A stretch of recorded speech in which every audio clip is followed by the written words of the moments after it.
Imagine boarding a flight, settling into your first-class seat, and within minutes, being treated like you don't belong. Not because of your ticket, not because of your behavior, but because of the color of your skin. What happens next will make your jaw drop.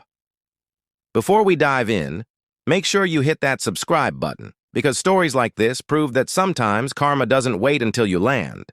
It hits at 30,000. The morning sun spilled golden light across the glossy airport floor as 23-year-old Naomi Harris rolled her modest carry-on toward the first-class boarding gate. She'd been up since 4 a.m., not because she had trouble sleeping, but because today was special.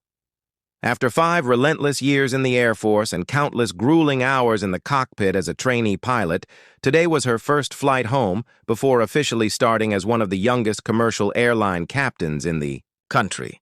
She wasn't flying the plane today, not yet, but the airline had gifted her a first-class ticket as recognition for her achievement, and she intended to savor every second.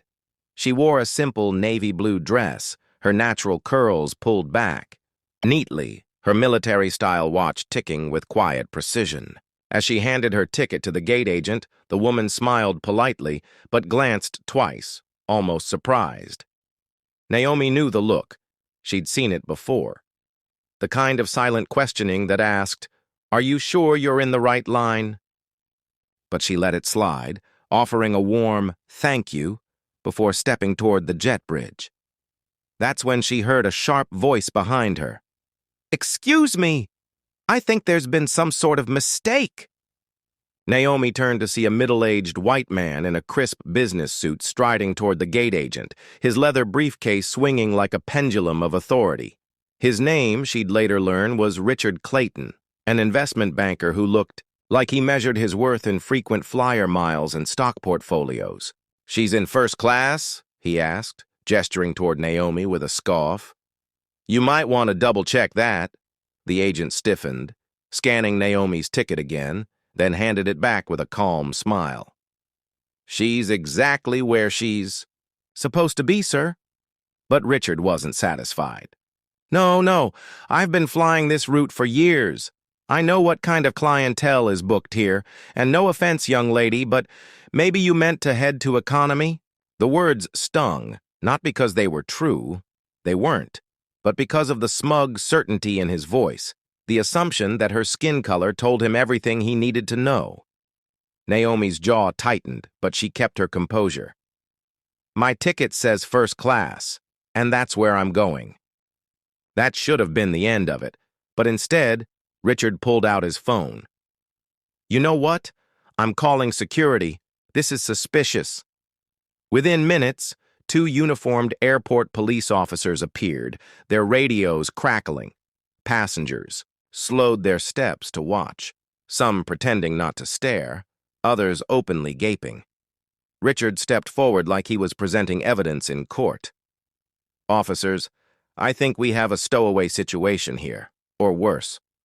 Who knows how she got that ticket?" Naomi's pulse raced, but not with fear, with anger. She reached into her bag, pulled out her military ID, and handed it over before they could even ask. "Captain Naomi Harris, United States Air Force. Here's my boarding pass, here's my ID, and here's my pilot's license, in case you're wondering whether I belong here." The officers glanced between her documents and her steady gaze.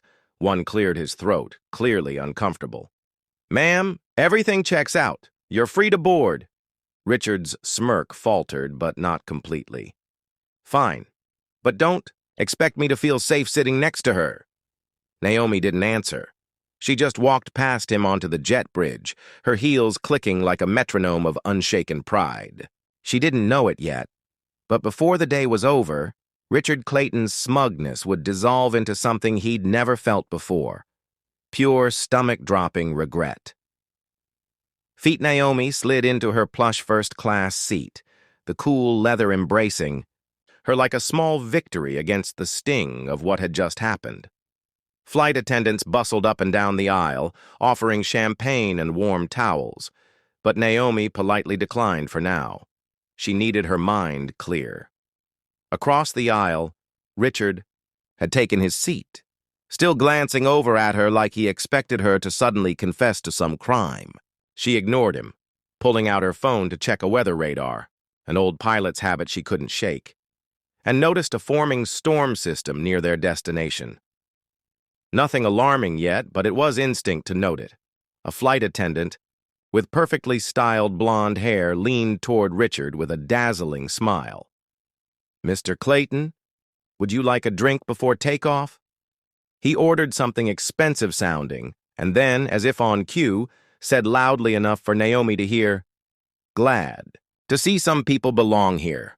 A few passengers chuckled quietly. Naomi clenched her jaw but stayed silent. Her silence wasn't weakness. It was a pilot's discipline. The boarding door closed, safety announcements rolled, and the massive aircraft began to taxi. Naomi watched the flaps adjust, listening to the hum of the engines like an old friend. But halfway through taxiing, a murmur rippled through the cabin. The captain's voice came over the intercom, calm but slightly strained. "Ladies and gentlemen, we're experiencing an unexpected technical issue in the cockpit. We'll need to return to the gate." Richard groaned loudly. "Great. Just great. Probably because they let just anyone in first class these days." Naomi shot him a look, not of anger, but of the kind of quiet pity you reserve for people too blinded by prejudice to see reality. Back at the gate, mechanics and ground staff swarmed the aircraft. The captain and first officer could be seen conferring in the doorway to the cockpit, their brows knit tight. Naomi noticed one of them, an older pilot she recognized from training seminars, glancing around the cabin until his eyes landed on her. He hesitated, then walked straight over. "Naomi Harris?" he asked quietly. "Yes, sir." "We've got a situation. First officer had a sudden medical issue, and regulations say we can't fly without 2 certified pilots. You're on the roster as a qualified captain. Would you be willing to step in?" The words made time slow for a heartbeat. Every passenger within earshot turned to look, including Richard, whose face froze like a man watching his own fate rearrange itself. Naomi rose slowly, her calm deliberate. "Of course, sir." She unbuckled, smoothed her dress, and followed the captain toward the cockpit, the entire first-class cabin buzzing. As she stepped past Richard, she met his pale, speechless face with a steady gaze and just 2 words. "Watch me." The heavy cockpit door closed behind her, and within minutes Naomi was in the left seat, headset on, fingers running the pre-flight checklist with practiced precision. For years, she had dreamed of commanding a commercial airliner. She never imagined her first time would be in front of the very man who had tried to have her removed from the flight. The murmurs in first class hadn't stopped since Naomi disappeared into the cockpit. Richard sat frozen, his champagne untouched, replaying his earlier words in his head with a growing pit in his stomach. The cabin lights dimmed, and the captain's voice came over the speakers. "Ladies and gentlemen, due to unforeseen circumstances, Captain Naomi Harris will be operating this flight alongside me today." The reaction was instant, a ripple of surprise, then applause from several passengers. Richard's ears burned. Moments later, the engines roared to life again, and the aircraft began taxiing for a second time. Naomi's calm voice joined the PA system. "Good afternoon, folks. I'll be working to get you safely to our destination. Please sit back, relax, and enjoy the flight." Up front, her hands moved with steady confidence, adjusting throttles, monitoring instruments, guiding the aircraft into a smooth ascent. But mid-flight, turbulence struck hard, the kind that makes passengers grip armrests. The storm Naomi had seen earlier had intensified, and she and the captain worked in perfect coordination, navigating through the rough weather. Her voice stayed calm over the comms, reassuring both crew and passengers. For Richard, each bump was a reminder that his safety now rested in the hands of the woman he had tried to humiliate. After 2 tense hours, the storm cleared, and the descent began. Naomi brought the aircraft down with a landing so smooth it felt like silk on glass. The cabin erupted in applause, louder than before. As passengers deplaned, Richard hung back, his earlier arrogance replaced by something he wasn't used to: humility. When it was his turn to exit, he paused at the cockpit door.